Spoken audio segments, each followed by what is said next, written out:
अस्सलाम वालेकुम स्टूडेंट्स, मैं माजिद अली आपका कंप्यूटर टीचर। तो आज आपके साथ मैक्रोमीडिया फ्लैश के लेक्चर नंबर 4 के साथ आपकी खिदमत में हाजिर हूँ। आज हम जानेंगे इसके अंदर सबसे ज़रूरी अहम काम। जाएंगे हम फ्लैश डॉक्यूमेंट में ही, और सबसे ज़रूरी अहम काम का मतलब है इस स्टेज की, इसका जो वर्किंग एरिया उसकी सेटिंग करना, ये प्रॉपर्टीज़ बार के ज़रिए। तो ये प्रॉपर्टीज़ बार अगर नीचे की तरफ हो, इसे ऊपर लाने की शॉर्टकट की मैंने कहा था आपको बताऊँगा। तो आज से शॉर्टकट की का सिलसिला भी चलाते हैं और इसकी सेटिंग भी कर लेते हैं।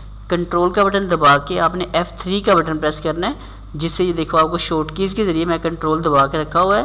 F3 प्रेस करता हूँ फंक्शन कीज़ में से, तो ये प्रॉपर्टीज़ बार आपको ऊपर आती हुई नज़र आती है और दोबारा टॉगलिंग भी इसी से और दोबारा नीचे भी इसी से जाती है जी। तो क्लिक किया, ये हमारे पास प्रॉपर्टीज़ बार आ चुकी है। वैसे दिल करता है तो आप इसके ज़रिए क्लिक करके भी इसको शो कर सकते हो जी। अब सबसे पहली चीज़ इसमें क्या लिखा कहते हैं, डॉक्यूमेंट है अनटाइटल, इसका कोई अभी तक नाम नहीं है, फाइल सेव नहीं हुई। तो इसका पहले नंबर आता है साइज़, कि इसका जो साइज़ आपने रखना है। मैं क्लिक करता हूँ और डॉक्यूमेंट का कोई एक टाइटल लिख लो। मैं कहता हूँ जी ये मेरा डॉक्यूमेंट, मैं मतलब कि आपने फ्लैश के अंदर किस चीज़ के लिए काम स्टार्ट करना है उसका लाजमी टाइटल लिख लो। मैं कहता हूँ जी मैं इसको बना रहा हूँ अपने पास एक केबल ऐड के लिए, जिसको केबल ऐड, कुछ भी टेक्स्ट लिखा, डिस्क्रिप्शन एनी टेक्स्ट, कुछ भी टेक्स्ट लिख लो डिटेल के लिए कि क्यों बनाया जा रहा है। उसके बाद आप यहाँ पे उसकी डिमेंशंस का फैसला करोगे कि इसकी विड्थ और हाइट क्या होनी चाहिए, और विड्थ और हाइट किस यूनिट की बेस पे काम कर रहा है, px। px का मतलब होता है पिक्सल्स। नीचे लिखा होता है रूलर का यूनिट कौन सा रखना है आपने। आप इंचेस कर सकते हो, पॉइंट कर सकते हो, सेंटीमीटर, मिलीमीटर, जो आपको ज़रूरी लगता है। आप जिस में काम करना चाहते हो वो डिसाइड कर लो। तो मैं फ़िलहाल इसको पिक्सल्स में ही कर लेता हूँ, और पिक्सल्स में रहते हुए मैं कहता हूँ जी मेरे पास एक पिक्सल हो जाए, सपोज कितना 1000 उसकी हो जाए पहले नंबर विड्थ, और ये अगर मल्टीप्लाई का साइन लगा हुआ था इसकी बाद में आती है हाइट।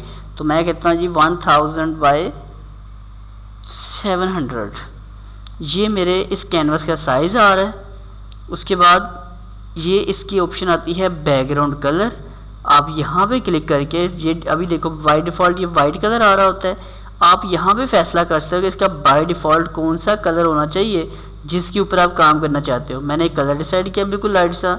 फ्रेम रेट होता है कि एक सेकंड में कितने फ्रेम आने चाहिए। मैंने प्रीमियर प्रो में भी ये बातें की हुई हैं, यहाँ भी अच्छे से क्लियर कर देता हूँ कि एक सेकंड में के 12 लम्हात जब गुजरेंगे, 12 चीज़ें जब एनिमेट करेंगी तो एक सेकंड बनेगा।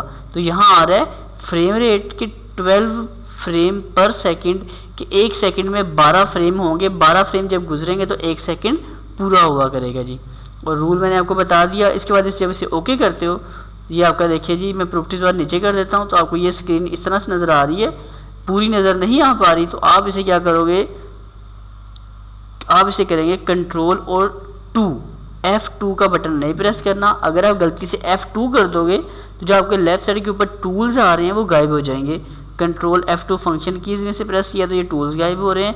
आपने सिर्फ 2 प्रेस करना। देखो ये स्क्रीन दाएं बाएं हुई, कंट्रोल 2 का बटन प्रेस किया, पूरी स्क्रीन आपके सामने आ गई। जैसे मतलब अडोब में कंट्रोल हम 0 करते हैं, कोरोड्रा में शिफ्ट F4 करते हैं, इसी तरह फ्लैश के अंदर भी उन्होंने फिट टू स्टेज ऑप्शन दी हुई है जो कंट्रोल+2 के ज़रिए बनती है।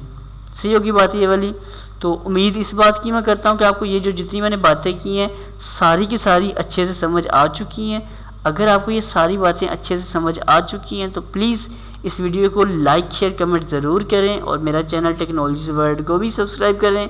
और मेरा चैनल फ़न जोन भी अवेलेबल है, यूट्यूब पे लिखें सर माजिद फ़न जोन, तो काइंडली जब चैनल सामने आएगा उसको भी सब्सक्राइब कीजिएगा। मैं उसके ऊपर एंटरटेनमेंट के लिहाज से काम करता हूँ।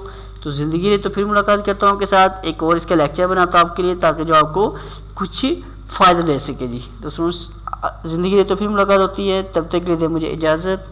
आप सब लोगों को मेरी तरफ से अल्लाह हाफिज़।